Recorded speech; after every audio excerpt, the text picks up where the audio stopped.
Hey, thanks for doing this, Tyler, eh? Yeah, no problem. Awesome. Hey, you guys are coming back to Quebec City on April 29th with Disturb. Man, I know the fans here can't wait. It's been a while. How does it feel to come out east and come back and see us in Quebec City?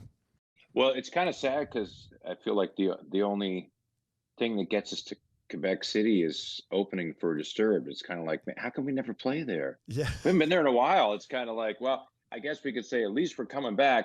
I mean, I would like to play a headline set, but I can't, can't be complaining. It's going to be such a great show. So we're just lucky we get to come back there.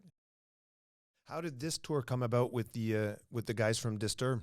Is this a long-term relationship, or it just happened to be that you guys were available to cross Canada together? Or I just liked one of the singer's posts. That was it.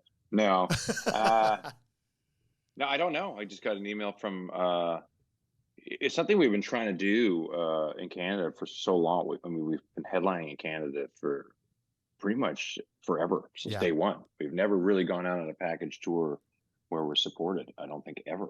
So yeah, we just kind of. I don't know. I guess it was meant to be. We just got an email from management saying, "Hey, we got an offer for go out with Disturbed in Canada." We're like, done, let's go. let's do it. Let's do it. We didn't even ask any questions really, other than where are you guys going? That's about it.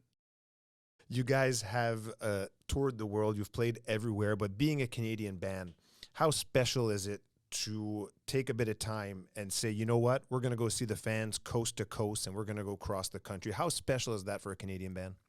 It's great. It definitely is a little bit different. It definitely feels like you're going home. It feels like every show is almost a home show. So, things for us in Canada are a little bit different than the rest of the world.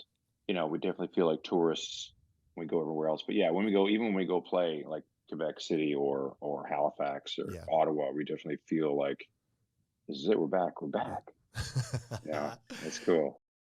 And Yeah, back with a new album as well. The reaction is yeah. awesome. Eighth studio album. That doesn't make me any younger at all. I'm just gonna say that because I remember your early years.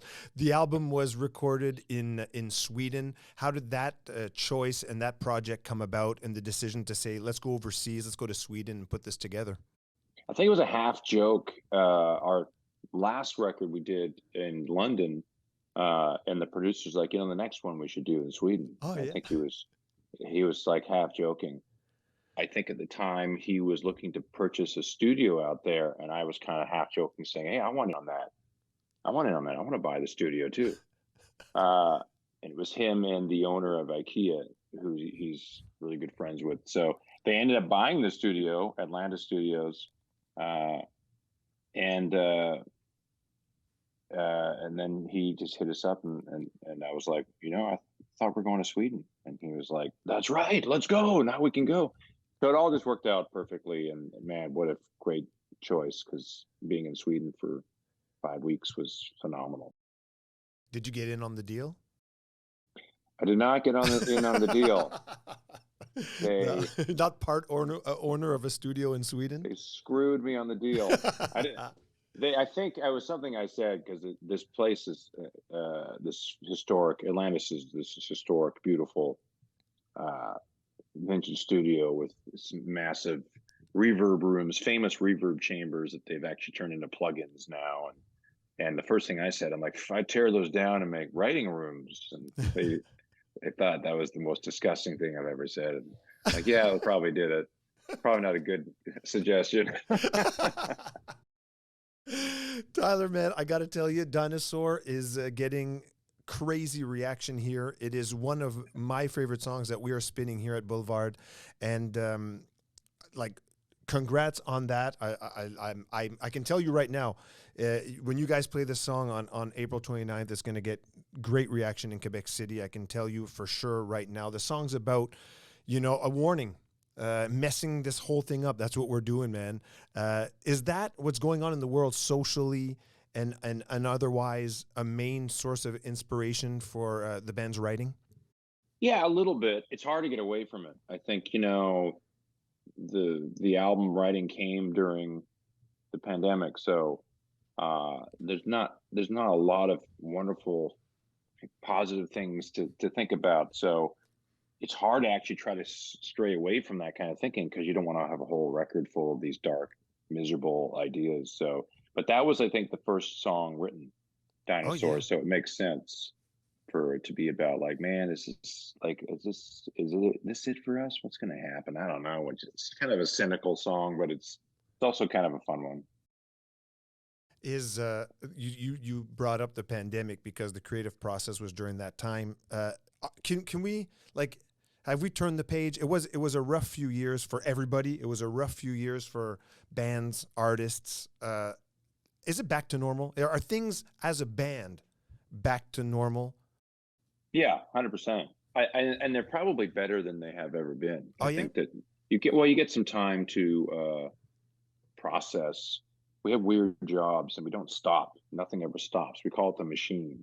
Yeah. So you tour, and then you go home, write, record, tour. It's just nonstop, and you're always thinking about the next tour or the next record.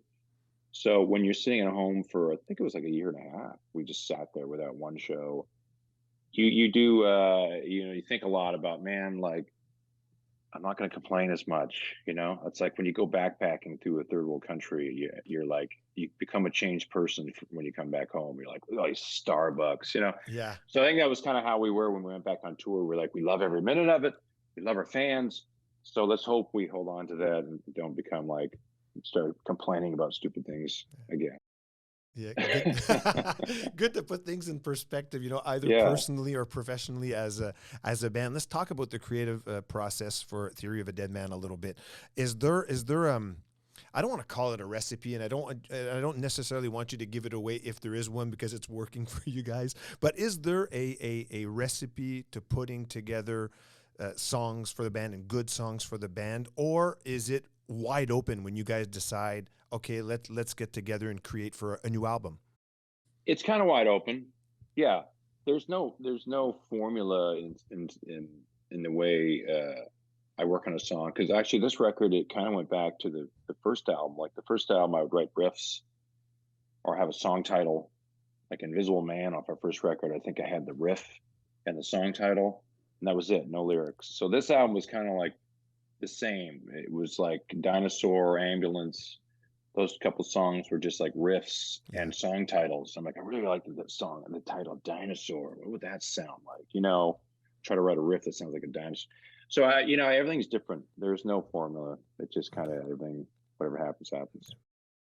Tyler, we can't wait to see you back in Quebec City. It's been too long since you and the boys dropped off here for a show. It's going to be crazy. It's a Saturday night. It's going to go off. You guys are going to be with Disturb. Have a great tour. Looking forward to seeing you guys in a couple of weeks. And thanks for doing this morning. You got it. Thank you. Boulevard 102.1. Boulevard 102.1.